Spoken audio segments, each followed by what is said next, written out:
York City today. Well, this week we're going to be talking about communication and feedback. We're in New York City and Houston. Let's get this week going, shall we?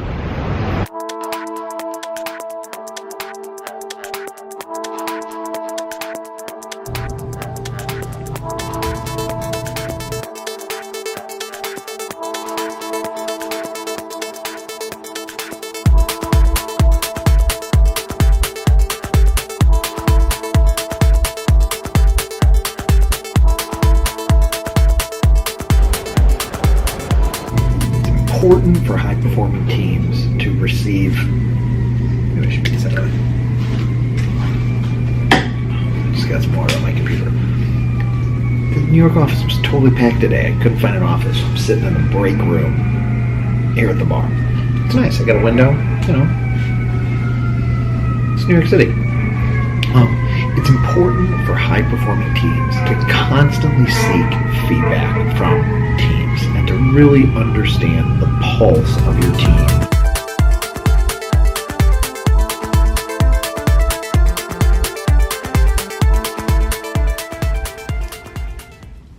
All right, we're back in the office today. In high-performing teams, leaders seek feedback from their teams. And what the meetings that are taking place this week is that there are a number of partners where we're getting together to provide feedback to some of our senior leaders. And I think it's a great opportunity and a reminder for me that at all levels, whether you're at the partner level and you're running your teams with associates, whether you're a manager and you've got associates and seniors, or whether you're a senior partner leader and you've got a bunch of partners working for you, it's incredibly important to get feedback.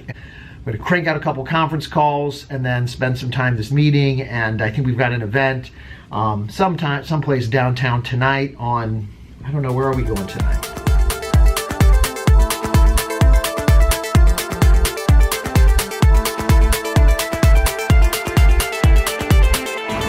Into a rooftop bar for dinner.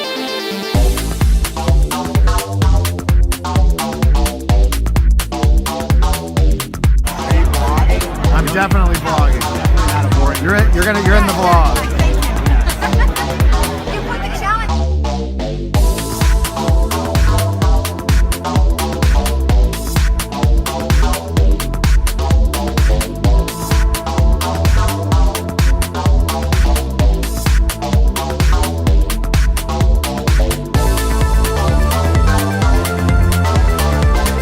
All right, I am with Lindsay Bristow. We are on our way to, that's Lindsay.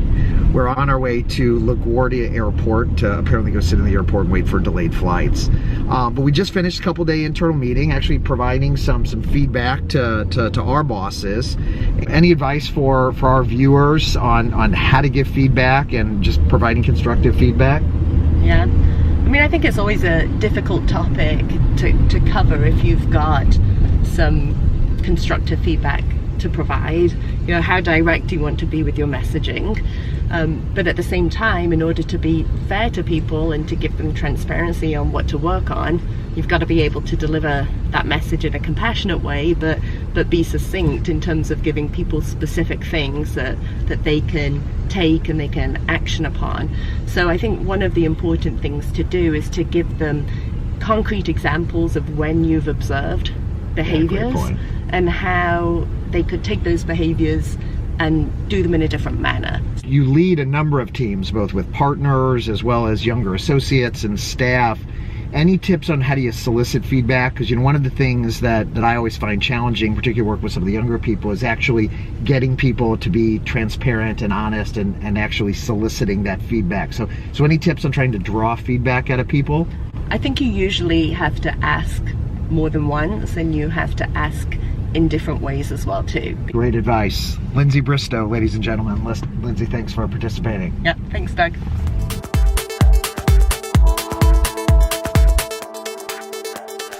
All right, made it to LaGuardia Airport.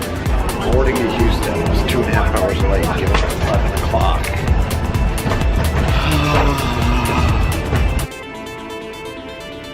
All right. It is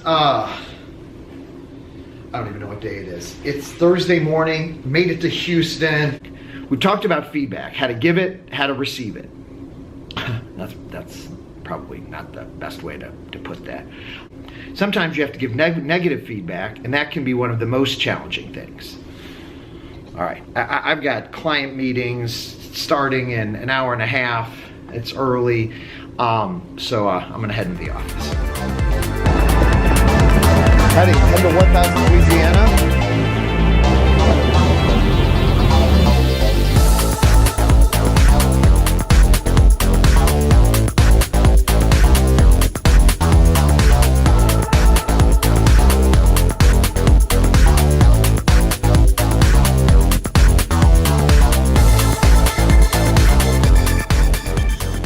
All right, I am with the Josh DeMarco.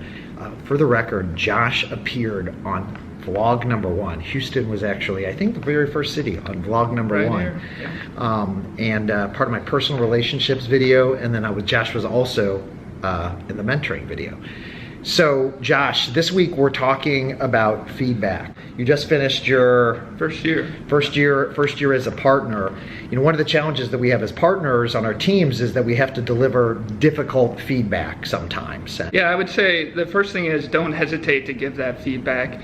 I think a lot of times we have a tendency to procrastinate, not want to do it because it's difficult, but then you keep seeing the same issues over and over. And the sooner you give that feedback, the sooner your teammate can start to improve on that and try to address the issues that you're seeing. The second thing I would say is just make sure it's constructive. You know, when you bring up an issue that needs to be addressed, don't just point it out, but point out how you can address it, how you can improve. And I know for myself, I love getting feedback, even when it's negative and difficult for someone to give and for me to receive.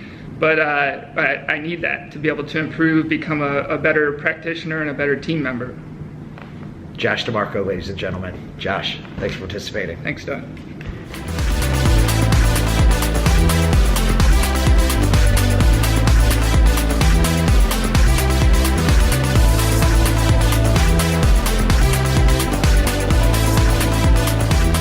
Great trips to Houston and New York City this week.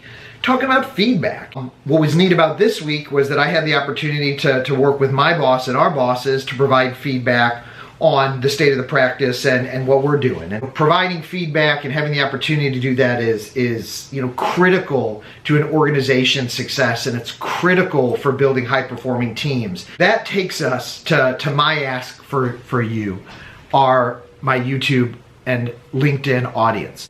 What makes YouTube unique from other video mediums is that it creates an opportunity for me not just to talk at you, but it creates the opportunity for us to have a conversation. It creates the opportunity for us to have a dialogue.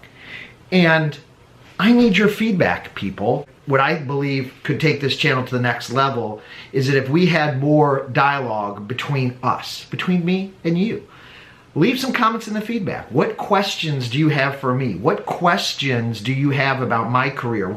Any advice tips? I'd love to be able to do a Q&A. And along the lines of what we've discussed over the course of the vlog, be constructive. Be nice. I know hate is gonna hate, and I've already received a little hate mail on my Polish vlog, which made me feel like I've made it as a YouTube creator. But some feedback, some comments in the comment section. Leave those comments in LinkedIn. Leave those comments in YouTube. Are there topics that you would like for me to cover? Are there places that you would like me to go or places that you would like me to focus on? Provide me some feedback, people. I'd really appreciate it. I mean, you guys, it's just us, you know? You're awesome. All right, so if you like what you see, smash that like button. So if you hit the little bell, you'll get notifications when I post anything new. If you're just subscribed, you may or may not get notifications, or they may be late. So thanks for tuning in, and we'll see you next week on another exciting edition of the Doug McConey Vlog.